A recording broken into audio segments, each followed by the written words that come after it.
Welcome to Key Talks. America America America ప్రపంచంలో ఎక్కడ చూసినా ఇప్పుడు అమెరికా గురించే చర్చ జరుగుతూ ఉంది. అమెరికా అధ్యక్షుడు ట్రంప్ మొదలుపెట్టిన కొత్త వాణిజ్య యుద్ధం గురించి అందరూ మాట్లాడుకునే పరిస్థితి. తెలుగు రాష్ట్రాల్లో కూడా పొలం గట్ల దగ్గర నుంచి పంచాయతీ అరుగుల దగ్గర నుంచి కార్పొరేట్ ఆఫీసుల వరకు ఎక్కడ చూసినా కానీ ఈ ట్రంప్ మొదలుపెట్టిన యుద్ధము దాని కాన్సిక్వెన్సెస్ ఎలా ఉంటాయి అనేది మాట్లాడుతూ ఉన్నారు. అమెరికా అధ్యక్షుడు అసలు ఏం చేయాలనుకుంటున్నాడు, భవిష్యత్ పరిణామాలు ఎలా మారతాయి అనేది తెలుగులో ఇప్పటి వరకు ఎక్కడా లేనంత డీటెయిల్డ్ అండ్ చారిత్రాత్మక ఇన్ఫర్మేషన్ నేను మీ ముందుకు తీసుకొస్తున్నాను. అమెరికా చరిత్రను చూస్తే ప్రపంచం భవిష్యత్తు, మన భవిష్యత్తు ఏంటో అర్థమైపోతుంది. అందుకోసమే ఈ వీడియోని మిస్ కాకుండా చూడండి. అంతకంటే ముందు కీ టాక్స్ ని సబ్స్క్రైబ్ చేయడం మర్చిపోకండి.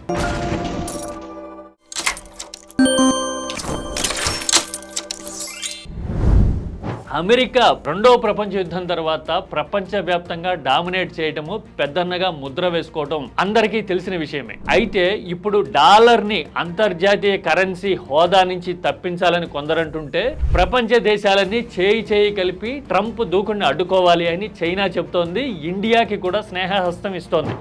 అసలు అగ్రరాజ్యంగా అమెరికా ఎలా నిలబడింది, ఈ కొత్త యుద్ధం ఎందుకు మొదలుపెట్టారు అనేది తెలుసుకోవాలి అంటే 125 సంవత్సరాలకు పైగా చరిత్రని తిరగేయాల్సి ఉంటుంది. అమెరికా డామినేషన్ ప్రపంచ వ్యాప్తంగా మొదలు కావడానికి ఇప్పటి వరకు ప్రధానంగా 3 పరిణామాలు జరిగాయి. అవేంటో డీటెయిల్ గా చూద్దాం. European domination, great Britain, Spain లాంటి దేశాల కాలనీలు ప్రపంచ వ్యాప్తంగా ఉన్నాయి. పెత్తనం జోరుగా సాగుతూ ఉంది.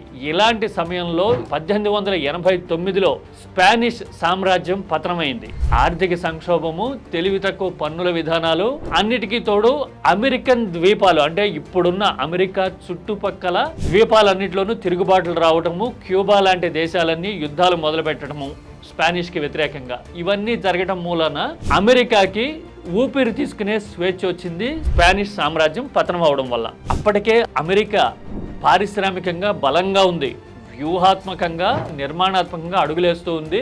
అమెరికా పోటీ అంతా యూరోప్ తోనే, బ్రిటన్, జర్మనీ, ఫ్రాన్స్ లాంటి దేశాలతోనే. పైగా ఇంకొక విషయం చెప్పుకోవాలి, by God's grace or natural advantage ఏంటి అంటే అమెరికాకి జియోగ్రఫికల్ గా అద్భుతమైన ప్లేస్ లో సెట్ అయ్యి ఉంది. ఒక పక్కన పసిఫిక్, ఒక పక్కన అట్లాంటిక్ సముద్రం అమెరికాకి సరిహద్దులుగా ఉన్నాయి. చుట్టుపక్కల శత్రు దేశాల బెడద లేనే లేదు. పైగా 1889 అంటే అప్పటికే అంతర్గత కల్లోలాలు, జాతి యుద్ధాలు ఇవన్నీ సెటిల్ అయిపోయినాయి అమెరికాలో. పైగా న్యాచురల్ రీసోర్స్ పరంగా అమెరికా వరల్డ్ లోనే the best and richest country. ఎలాగూ అంటే ప్రకృతి సిద్ధంగా అన్ని రకాల భూములు ఉన్నాయి, విభిన్న వాతావరణాలు ఉన్నాయి. అంటే వ్యవసాయం చేయడానికైనా, పరిశ్రమలకైనా, మౌలిక సదుపాయాలకైనా అడ్డు అదుపు లేనంత తీర ప్రాంతం ఉండేసరికి దాన్ని కూడా అడ్వాంటేజ్ గా వ్యూహాత్మకంగా నౌకా కేంద్రాలు నిర్మించి అమెరికా ఆర్థికంగా బలమైన శక్తిగా ఉంది. పారిశ్రామికంగా ముందుకెళ్తున్న అమెరికాకి మొదటి ప్రపంచ యుద్ధం రూపంలో ఒక కొత్త వ్యాపార అవకాశం తెరుచుకుంది. అమెరికాకి ఆయుధాలు అమ్ముకునేందుకు ఒక తొలి అవకాశాన్ని చూపించింది. అప్పటికే జర్మనీ లాంటి దేశాలకు వ్యతిరేకంగా బ్రిటన్ మిగతా దేశాలన్నింటినీ కూడగట్టి యుద్ధం చేస్తున్న సమయంలో జర్మనీ ధాటిని తట్టుకోవడానికి బ్రిటన్ లాంటి దేశాలు ఇబ్బంది పడుతూ ఉన్నాయి. ఇలాంటి సమయంలో అమెరికా లెండ్ అండ్ లీజ్ పాలసీని తీసుకొచ్చింది. అంటే మా దగ్గర ఆయుధాలు ఉన్నాయి, మీరు తీసుకుపోండి, తర్వాత సంగతి తర్వాత చూసుకుందాం, డబ్బులు ఇస్తారా, ఎలాంటి సాయం తీసుకుంటాం అనే విధానంతో యూరోపియన్ దేశాలకి దగ్గరైంది. ఒక దశలో పెరల్ హార్బర్ మీద జపాన్ దాడి చేసిన తర్వాత అమెరికా దృష్టికోణం మారిపోయి నేరుగా యుద్ధ రంగంలోకి దిగాల్సి వచ్చింది. ఆ సెకండ్ వరల్డ్ వార్ లో అమెరికా కూటమి విజయం సాధించిన తర్వాత ప్రపంచ వ్యాప్తంగా డైనమిక్స్ అన్ని మారిపోయాయి. అప్పటికే 2 యుద్ధాలు చేసి అలసిపోయిన యూరోపియన్ కంట్రీస్ అన్ని ఆర్థికంగా డీలా పడ్డాయి. ట్రూమన్ ఎరా అంటారు. అమెరికా అధ్యక్షుడిగా ఇప్పుడు ట్రూమన్ ఉన్నాడు. చరిత్రలో మార్షల్ అగ్రిమెంట్ గా ఇప్పటికీ ముద్రపడిన ఆర్థిక ఒప్పందం ప్రకారం యూరోప్ కి అమెరికా సహాయం చేస్తుంది.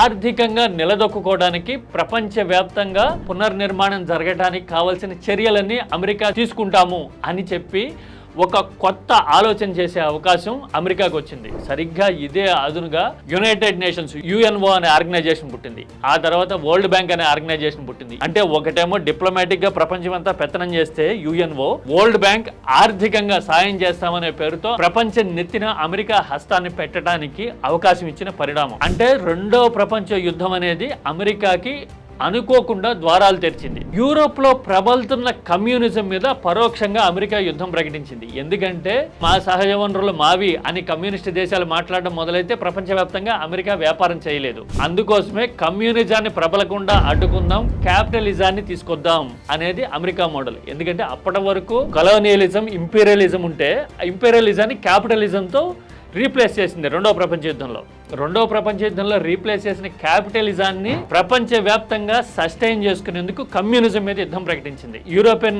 దేశాలు ప్రధానంగా ఉన్న నాటోలో కూడా అమెరికా చేరడానికి ప్రధాన కారణం ఇదే. ఎందుకు అంటే యూరోప్లో కమ్యూనిజం బలంగా ఉంది, తర్వాత పక్కనున్న రష్యాలో కమ్యూనిస్ట్ ప్రభుత్వం ఉంది, రష్యా సర్జిని అడ్డుకోవడానికి నేను మీకు ఉండాలి అని నాటోతో అమెరికా చేతులు కలిపింది. అనుకున్నట్టుగానే కమ్యూనిజం బలంగా ఉన్న రష్యా అనేది అమెరికాకి ప్రత్యర్థిగా తయారైంది 1940 నాటికి. అక్కడ కోల్డ్ వార్ మొదలయ్యి కమ్యూనిజాన్ని వీకెండ్ చేయడము ఆర్థిక రంగంలోను, సైనిక రంగంలోను, ఆఖరికి అంతరిక్ష రంగంలోనూ అమెరికా యుఎస్ఎస్ఆర్ మధ్య పోటీ తీవ్రంగా పెరిగిన తర్వాత ప్రపంచవ్యాప్తంగా డామినేషన్ ని సిమెంట్ చేసుకోవాలి అంటే అసలు యుఎస్ఎస్ఆర్ అనేది మాకు పోటీనే కాదని చెప్పాలి. అందుకోసమే రష్యా పతనానికి అమెరికా వ్యూహాత్మకంగా వేసిన స్కెచ్ 1990 నాటికి సక్సెస్ అయింది. యుఎస్ఎస్ఆర్ పతనం తర్వాత అమెరికాకి ఎదురు లేకుండా పోయింది. 1960 నుంచి ఇప్పటి వరకు ఈ 60 సంవత్సరాల్లో దాదాపు 80కి పైగా దేశాల్లో అమెరికా సైనిక స్థావరాలు ఏర్పాటు చేసింది. ఇన్ ద మీన్ టైమ్ అంటే ఈ 60-70 ఏళ్ల కాలంలోనే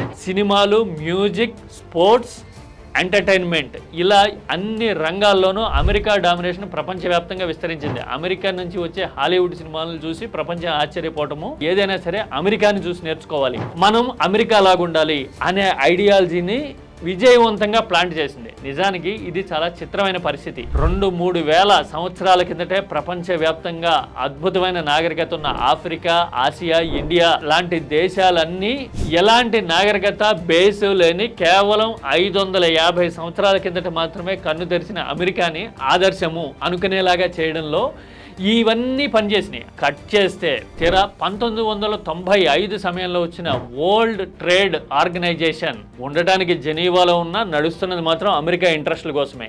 ఏ దేశం ఏ సరుకుని ఎవరితో అమ్మాలి, ఎవరికి అమ్మాలి, ఎంతకి అమ్మాలి, వ్యాపార ఒప్పందాలు ఎలా ఉండాలి, వ్యాపార ట్రెండ్స్ ని ఎవరు డిక్టేట్ చేస్తారు అనే ఈక్వేషన్స్ అన్నింటినీ అమెరికా ఇలాంటి సిస్టమేటిక్ ఏర్పాట్ల ద్వారా ప్రభావితం చేయడం మొదలుపెట్టిన తర్వాత ప్రపంచ వ్యాపారం అంతా అమెరికా గుప్పెట్లోకి, ఆర్థిక వ్యవహారాలన్నీ డాలర్ల రూపంలోకి మారిపోయినాయి. ఇలాంటి పరిస్థితుల్లో ఇప్పుడు అమెరికాని ఎదుర్కోవడం అన్నా లేదంటే డాలర్కి ఆల్టర్నేటివ్ క్రియేట్ చేయడం అన్నా ట్రంప్కి ఎదురెళ్ళడం అన్నా కానీ దాదాపు అసాధ్యమనే చెప్పాలి. ఇక ఇదంతా ట్రంప్ ఎందుకు చేస్తున్నారు అంటే అమెరికా ఉత్పత్తుల మీద, అమెరికా వ్యాపారాల మీద ఇండియా లాంటి దేశాలు విధిస్తున్న పన్నులు తగ్గించి మెడలు వంచి ఫ్రీ ట్రేడ్ని, అమెరికా ఉత్పత్తుల్ని ఇష్టానుసారం ఇష్టం వచ్చిన ప్రైసింగ్కి అమ్ముకునే వెసులుబాటు కల్పించుకోవడం, తర్వాత ఆర్థిక వ్యవస్థల్ని దెబ్బతీసి లక్షల కోట్లు స్టాక్ మార్కెట్లు, సూచీలు కుప్పకూలేలాగా చేసి అమెరికాకి ఎదురెళ్తే మనము నిలబడే పరిస్థితి లేదు అనే మానసిక భయాన్ని మళ్ళీ నిద్రలేపడం రెండో పాయింట్.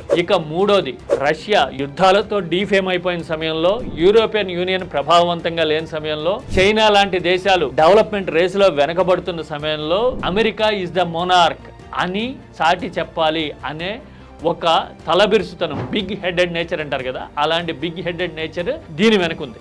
అందుకోసమే వచ్చే 3 ఏళ్లలో ట్రంప్ ఉన్నంతకాలం ఇదే పరిస్థితి ఖచ్చితంగా కొనసాగటం ఖాయం. సమీప భవిష్యత్తులో ఈ అమెరికా ప్రకటించిన ఆర్థిక యుద్ధం నుంచి ప్రపంచం అంత సులువుగా బయటపడే పరిస్థితి అయితే లేదు. ఇంత సుదీర్ఘంగా ఈ వీడియోను చూసినందుకు మీకు అందరికీ ధన్యవాదాలు. ట్రంప్ మొదలుపెట్టిన ట్యాక్స్ యుద్ధం మన మీద చూపించే ప్రభావం మీద మీ ఆలోచనని కామెంట్లో షేర్ చేయండి. Don't forget to subscribe Key talks.